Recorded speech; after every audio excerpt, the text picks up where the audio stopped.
Greetings! I am Herbert Erpaderp, and today I'm going to build this Zvezda King Tiger.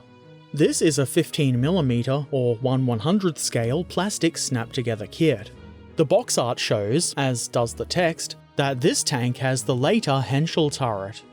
On the back of the box we see images of the completed model from 3 angles, along with various bits of information like the length of the model, 10.3cm, and the parts count being 28 parts. Pretty much exactly what you would expect to see on the back of one of these boxes. Inside the box we find the sheet of paper that we find in most of these kits, with the information about Art of Tactic on one side, and the instructions on the other side in the form of a handful of exploded diagrams. These are pretty simple instructions, but this is a fairly simple model, so they should work well enough. The model comes on 2 small sprues. They need to be small to fit inside the small box, obviously. Both of these are very neat and tidy looking sprues, which isn't really surprising considering the other recentish Zvezda kits that we've looked at. I believe this kit is from 2018. All of these parts look good to me. You can see all the pins and mounting holes on the insides of a bunch of them. Obviously those are there because this is a snap-together kit. I'll be using glue on mine, but you aren't required to do so yourself. The detailing on this kit is okay. It isn't anything even approaching hyper-detailed or anything like that, but it doesn't need to be. It's a cheap wargaming kit, so you can expect some details to be simplified or omitted completely. That is normal in 15mm scale, it's not Zvezda specific. That said, the details that are there are quite good.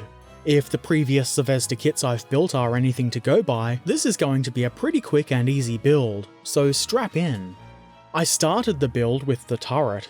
The instructions aren't explicit about it, but they seem to want us to start there, so why not? I start by pressing the left side of the gun holdy bit into the floor of the turret. This goes into place nice and easily. Then comes the part the gun and gun mantlet will mount onto. The flattened portion of the keying should go on the tank's left. I then add another gun holdy bit to the right side. This slots into the floor mountings just as easily as the first one did. I use the front of the turret to make sure the gun holding part isn't at some weird angle, which would make it impossible for that part to fit. Then I glue the internal parts solidly in place. You could of course leave this unglued so that the gun can elevate and depress, but I didn't want to do that. I then push the turret front part into place because why not? I don't glue it just yet. Instead, I put the turret top on and make sure everything fits nicely. All of the parts are easily pushed into place with minimal pressure. The fit is really quite good here. However, just to make sure it all stays together, I add some glue around the joins on the bottom of the turret. This is Tamiya extra thin, so it will seep into those gaps fairly easily. I also add some around the turret front. Nothing too tricky here. Next, I drilled out the gun. This is simple enough, just be careful to put the hole in the center of the barrel. This is of course an optional thing, but I feel like it does add quite a lot to the model.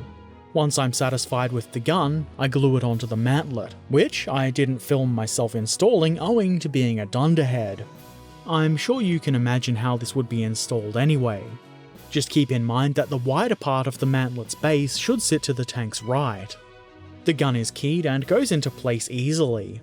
Then we can take these spare track links and install them into the slots on the sides of the turret. These look very simple to attach, and they are.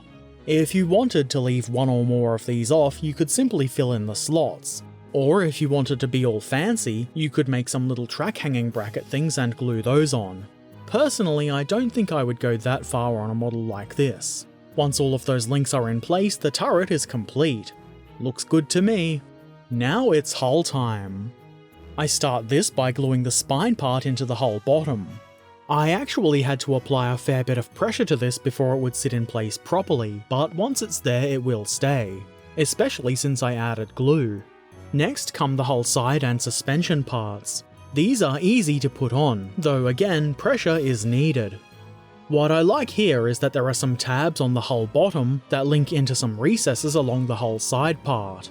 The parts would most likely sit together nicely without this, but it does add a little bit more accuracy in positioning. I'm quite happy with the way this went together.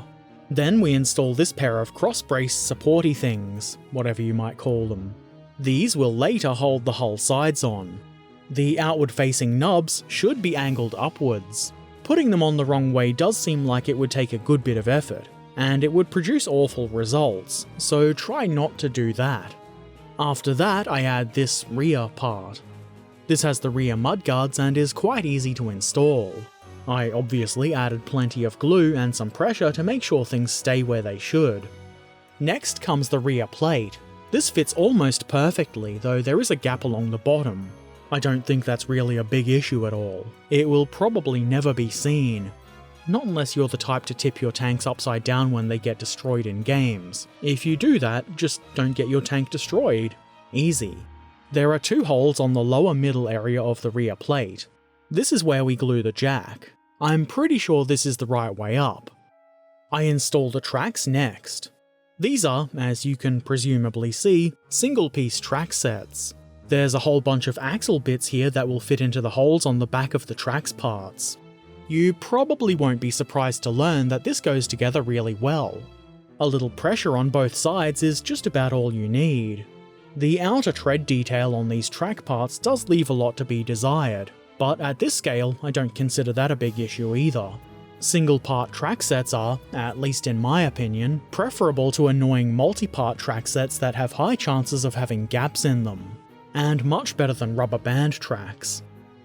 Next, I add the whole front and top part. This did provide a little bit of resistance to my applications of pressure, but it wasn't too hard to defeat, and I managed to close the gap at the front of the hull well enough. The hull sides can then be attached. The left hull side part in my kit had a hole in the skirting. You can see on the back that it looks like maybe this is the result of an overzealous ejector pin or something like that. I know this defect isn't isolated to this one kit. I gave one of these tanks away when I streamed the build, and the defect appeared on that model as well. It's obviously not the worst thing ever, but it's still kind of annoying. Installing the hull sides is really just a matter of slotting the parts onto the mounting pins, which is simple enough. You may need to apply some extra pressure though. I was told that the join between the side skirt and the front mudguard part might cause an issue and end up looking quite gappy. Fortunately, that wasn't the case in my build. The parts went on with no issue, though the left side was a bit more tricky than the right and I had to do more nudging and applying of pressure on that side of the tank. There is still a slight gap along the top of the hull, but it is quite minor. The final detail to add to the hull is the machine gun. This is a small part that can easily be broken. Fortunately, I didn't break it and it went into place quite easily, and it looks good if I do say so myself. The turret joins onto the hull with this small pin.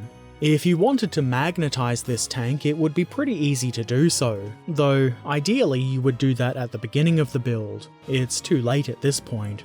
Anyway, that's the Zvezda King Tiger in 15mm scale completed. I'm pretty happy with how this has turned out. It looks very King Tiger-y. It might be very tiny, but it's still an imposing vehicle, and I think it looks very good.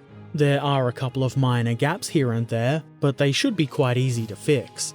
Some of them will probably just disappear when the model is primed, they're that minor. I don't have any immediate plans to paint this, though I am considering doing it sometime relatively soon. But I haven't yet decided how I want to paint it. Maybe something simple, maybe something absurd, who knows? Feel free to leave any suggestions in the comments section. No promises I'll do any of them of course, but it's nice to have suggestions. I enjoyed building this little kit, and I would say that it's one of the best Zvezda kits that I've put together so far. About the only downsides I can think of are the weird hole in the side of the skirting, and the lack of decals. Lack of decals is normal for Zvezda kits in this scale though, so it's not like that's a surprise at all. And to be fair, you don't get decals with Plastic Soldier Company kits either. Like most of my model builds lately, I did this one live on stream, and I also gave one of these King Tigers away on that stream. I don't always give away models, but if you want to see me build stuff live on stream, come check out my Twitch channel. There's a link in the description. Give me a follow and you'll be notified when I go live. You might even win something. It didn't take me a whole lot of time to get this kit built. It's obviously a pretty simple model, and if you're not doing all of the extra things I do when building models, you could probably put this together in a matter of minutes. The detail on this king tiger is pretty decent. Obviously it's not a detailed display model, and if you are looking at it through that lens, you are doing it wrong. That's not to say that you couldn't use this as a display or in a diorama, just that you should look at the model for what it is. A relatively cheap, snap-together gaming piece. And it fills that role very well. Anyway, what do you think? Have you built this model yourself? Do you crush your foes beneath the treads of your king tigers? Or do your foes crush you with their king tigers? Let me know in the comment section below. And if you haven't done so already, why not subscribe, follow, ring the bell, and all the other things you do on YouTube and social media. Links to all of the things, including my Patreon and Twitch channel, are in the description below. You can also find the join button down there somewhere. As always, I shall return soon, so until then, be excellent to each other, and thanks for watching. Farewell.